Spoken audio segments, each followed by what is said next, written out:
Hello बच्चों, चलिए प्रश्न को देखते हैं। प्रश्न है गैडोलीनियम परमाणु क्रमांक 64 का इलेक्ट्रॉनिक विन्यास है। विकल्प ए जिनोन 4f8 5d9 6s2, विकल्प B xenon 4f7 5d1 6s2, विकल्प सी जिनोन 4f3 5d5 6s2, विकल्प D xenon 4f6 5d2 6s2। तो देखिए बच्चों, यहाँ पर बात करें प्रश्न की मुख्य अवधारणा की। मुख्य अवधारणा तो देखिए बच्चों, यहाँ पर हम यूज करेंगे आफबाउ रूल, आफबाउ सिद्धांत। और आफबाउ सिद्धांत क्या कहता है? ये कहता है कि जिसके n+l का मान अधिक होगा, n+l का मान अधिक होगा, अधिक उसका यहाँ पर उसकी ऊर्जा अधिक होगी, ऊर्जा अधिक होगी, और उसमें इलेक्ट्रॉन इलेक्ट्रॉन बाद में भरेंगे, बाद में भरेंगे। ये हम ऐसा क्यों कर रहे हैं तो समझे। यहाँ पर हमें जो दिया गया है, यहाँ पर विकल्प में सभी में जीनोन दिया गया है। अब जीनोन का जो परमाणु क्रमांक होता है वो होता है 54, और यहाँ पर हमसे पूछा गया गैडोलीनियम का इलेक्ट्रॉनिक विन्यास। तो जो गैडोलीनियम है ये होता है 64, गैडोलीनियम होता है 64। यानी कि गैडोलीनियम में कितने इलेक्ट्रॉन भरे जाने चाहिए? गैडोलीनियम में 64 इलेक्ट्रॉन भरे जाने चाहिए, और यहाँ पर जिनोन लिख दिया है। इसका अर्थ है कि इसमें 54 इलेक्ट्रॉन भरे जा चुके हैं। तो अब कितने इलेक्ट्रॉन बचे? यहाँ पर 10 इलेक्ट्रॉन बचे हुए हैं। तो यहाँ पर यदि हम देखें कि जो यहाँ पर 4f 5d और 6s होगा, इनमें कुल मिलाकर 10 इलेक्ट्रॉन होने चाहिए। तो यदि पहले विकल्प में हम देखें तो यहाँ पर 10 से ज्यादा इलेक्ट्रॉन ये है, तो ये तो हमारे पास में विकल्प गलत हो गया। इसी प्रकार से यदि बी ऑप्शन देखें तो इसमें 10 इलेक्ट्रॉन है, सी विकल्प देखें तो इसमें भी 10 इलेक्ट्रॉन है, और डी विकल्प देखें तो इसमें भी 10 इलेक्ट्रॉन है। तो यहाँ से इसे हम कैसे देखेंगे? इसे हम देखेंगे आफबाउ सिद्धांत से, यानी कि जिसके n+l का मान अधिक होगा उसमें इलेक्ट्रॉन बाद में भरेंगे।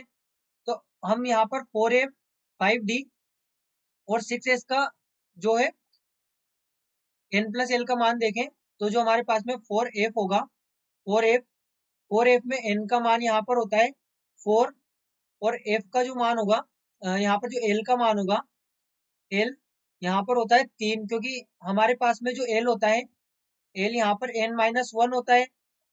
उसी प्रकार से यहाँ पर यदि देखें 5d, तो 5d में n 5 है, और l यहाँ पर इसका है 2। इसी प्रकार से जो 6s है, 6s में 6s में हमारे पास में n बराबर 6 और l बराबर है 0। तो यहाँ पर ये हो गया 7, ये भी हो गया 7, और जो 6s का हो गया ये यहाँ पर हो गया टोटल 6। ये हमारे पास में मान है। यानी कि यहाँ से हम देखें तो ये तो हमें समझ में आता है कि सबसे पहले 6s भरा जाएगा, सबसे पहले 6s भरा जाएगा। यानी कि 6s में 2 इलेक्ट्रॉन होंगे, 6s में 2 इलेक्ट्रॉन होंगे। उसके बाद में यहाँ पर अब यहाँ पर 6s तो भर गया।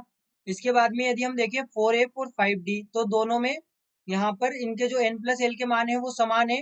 तो यहाँ पर हम क्या करते हैं कि जिसका n का मान अधिक होता है, जिसका n का मान अधिक होगा, अधिक जिसके n का मान अधिक होगा उसकी ऊर्जा अधिक होगी, उसकी ऊर्जा अधिक होगी, अधिक। यानी कि उसमें इलेक्ट्रॉन बाद में भरेंगे, इलेक्ट्रॉन बाद में भरेंगे। यानी कि यहाँ पर पहले तो किसमें इलेक्ट्रॉन भरेंगे? 4f, 4f में। तो अब 4f में कितने इलेक्ट्रॉन आ सकते हैं? 14 इलेक्ट्रॉन आ सकते हैं। और हमारे पास में बचे कितने? 8 इलेक्ट्रॉन। तो आने तो यहाँ पर 8 चाहिए। अब होगा क्या कि यहाँ पर 5d खाली रह जाएगा। लेकिन होता क्या है कि यहाँ पर पहले तो 4f जो हमारे पास में उपकोष है ये आधा भरेगा, यानी कि 7 इलेक्ट्रॉन इसमें आएंगे, और फिर उसके बाद में 5d पूरा भरता है। 5d में इलेक्ट्रॉन आना चालू रहते हैं, 5d पूरा भरेगा। उसके बाद में जो अंतिम इलेक्ट्रॉन बचेंगे वे अंतिम इलेक्ट्रॉन 4f में जाते हैं। बाकी तत्वों के लिए हम यहाँ पर ये बात कर रहे हैं, बाकी तत्वों में 4f बाद में भरेगा f उपकोष के लिए। तो यहाँ पर ये इस प्रकार से पहले f आधा भरेगा, फिर 5d में इलेक्ट्रॉन जाएंगे, फिर उसके बाद में 5d पूरा भरने के बाद फिर 4f में इलेक्ट्रॉन बनना चालू होते हैं बाकी तत्वों के लिए। लेकिन अभी गैडोलीनियम के लिए यहाँ पर 4f7 भर गया, अब 5d में एक इलेक्ट्रॉन आएगा, तो यहाँ से हम देख सकते हैं कि जो हमारा सही विकल्प होगा वो यहाँ पर होगा विकल्प बी। विकल्प सी भी हमारा सही नहीं होगा यहाँ पर, और विकल्प डी भी यहाँ पर हमारा सही नहीं होगा। विकल्प बी यहाँ पर हमारे पास में उत्तर सही होगा, जो कि गैडोलीनियम का इलेक्ट्रॉनिक विन्यास होगा। तो बच्चों आशा करते हैं आपको प्रश्न समझ आया होगा। धन्यवाद।